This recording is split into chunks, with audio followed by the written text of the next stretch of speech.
Berita bullying hampir ada di setiap tahun. Tidak hanya 1-2 kasus, namun dalam setahun lebih dari 10 kasus bullying, baik di sekolah maupun di luar sekolah. Contohnya kasus bullying dan penganiayaan seret 5 siswi di Cilacap baru-baru ini. Tidak hanya itu, di sisi lain ada anak korban bullying yang mengalami cedera, trauma, bahkan ada beberapa kasus meninggal.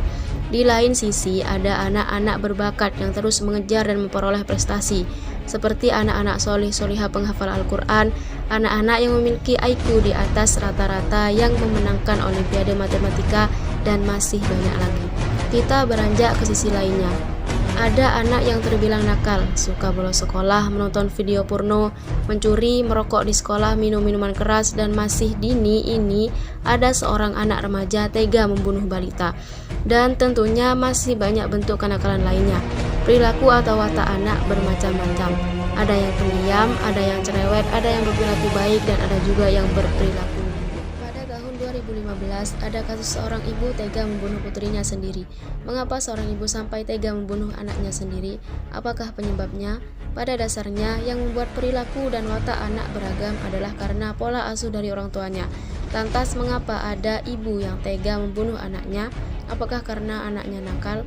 Kalau seperti itu, yang berhak disalahkan tetaplah orang tua. Maka dari itu, tidak mudah mengasuh anak. Orang tua harus tahu ilmunya agar tidak salah paham, agar tidak salah dalam memilih pola asuh untuk anaknya.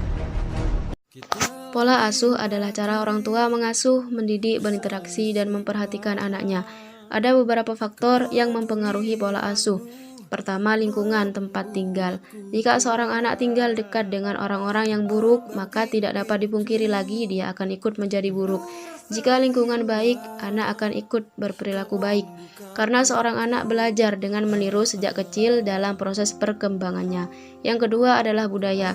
Budaya orang tua akan sangat mempengaruhi budaya yang akan anak anut dalam kehidupannya. Yang ketiga adalah faktor status sosial ekonomi. Biasanya anak-anak yang terlahir dalam keluarga miskin yang dididik dengan baik oleh orang tuanya akan menjadi anak yang mandiri, lebih peduli dengan sesama, dan memiliki rasa empati yang tinggi. Karena dari kecil tidak selalu bisa mendapatkan sesuatu yang diinginkan, melainkan dengan kerja keras terlebih dahulu. Beda dengan anak yang terlahir dari keluarga yang serba kecukupan, yang biasanya lebih tidak menghargai sesuatu, manja, dan memiliki rasa empati yang rendah, walaupun tidak semuanya begitu. Ada 4 tipe pola asuh menurut Diana Baumrind. Yang pertama, tipe otoriter, gaya pengasuhan di mana orang tua membatasi anak dan memberikan hukuman ketika anak melakukan kesalahan yang tidak sesuai dengan kehendak orang tua. Orang tua yang otoriter biasanya tidak segan-segan memberikan hukuman yang menyakiti fisik anak, menunjukkan kemarahan kepada anaknya, memaksakan aturan secara kaku tanpa menjelaskannya. Anak yang diasuh oleh orang tua seperti ini seringkali terlihat kurang bahagia, ketakutan dalam melakukan sesuatu karena takut salah, minder, dan memiliki kemampuan komunikasi yang lemah. Banyak dari mereka akan meniru perilaku orang tuanya yang kasar dan menjadi anak yang susah bersosialisasi dan mudah marah. Tipe demokratis, gaya pengasuhan di mana orang tua mendorong anak untuk mandiri, namun orang tua tetap memberikan batasan dan kendali pada tindakan anaknya.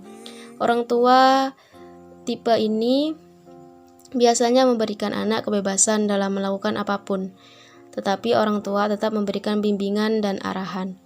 Orang tua yang menerapkan gaya pengasuhan ini biasanya menunjukkan sifat kehangatan dalam berinteraksi, sengan anak, dan memberikan kasih sayang yang penuh. Anak yang diasuh dengan orang tua seperti ini akan terlihat dewasa, mandiri, ceria, bisa mengendalikan dirinya, berorientasi pada prestasi, dan bisa mengatasi stres dengan baik.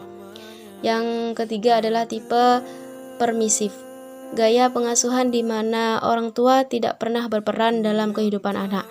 Anak diberikan kebebasan melakukan apapun tanpa pengawasan dari orang tua. Orang tua mengabaikan tugas inti mereka dalam mengasuh anak, yang difikirkan hanya kepentingannya saja. Anak yang diasuh oleh orang tua seperti ini cenderung melakukan pelanggaran-pelanggaran yang ada. Misalnya melakukan pelanggaran di sekolah, seperti bolos, tidak dewasa, memiliki harga diri yang rendah, dan terasingkan dari keluarga. Yang terakhir adalah tipe situasional. Gaya pengasuhan di mana orang tua sangat terlibat dengan anak, tidak terlalu menuntut dan mengontrol.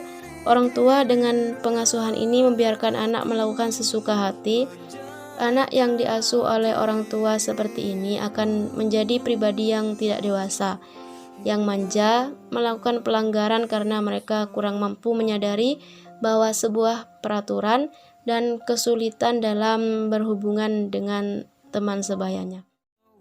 Tipe-tipe tersebutlah yang membuat anak memiliki perilaku yang beragam. Ada yang buruk, kasar, agresif, singkatnya nakal. Ada anak-anak yang pendiam, pemalu, antisosial. Ada anak yang percaya diri, berprestasi, dan sebagainya. Pola asuh orang tualah yang menentukan baik buruknya anak. Orang tua, bagai menulis di atas kertas putih yang masih baru, harus berhati-hati jika ingin menciptakan lukisan yang indah. Orang tua harus sabar, harus bijaksana, apalagi ketika anak yang sedang bermasalah. Menurut Tanam Benih, akun edukasi parenting di Instagram, kunci sukses menghadapi anak adalah sabar. Pahami perasaan anak, hindari marah dan emosi, dan dengan ucapan yang positif, dan nikmati proses perubahannya dengan anak.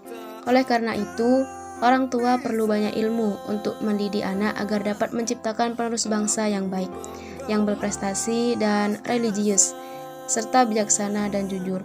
Orang tua adalah madrasah, tempat belajar pertama anak, harus mampu memberikan contoh yang baik, agar tidak terjadi lagi kasus-kasus buruk yang menyeret anak.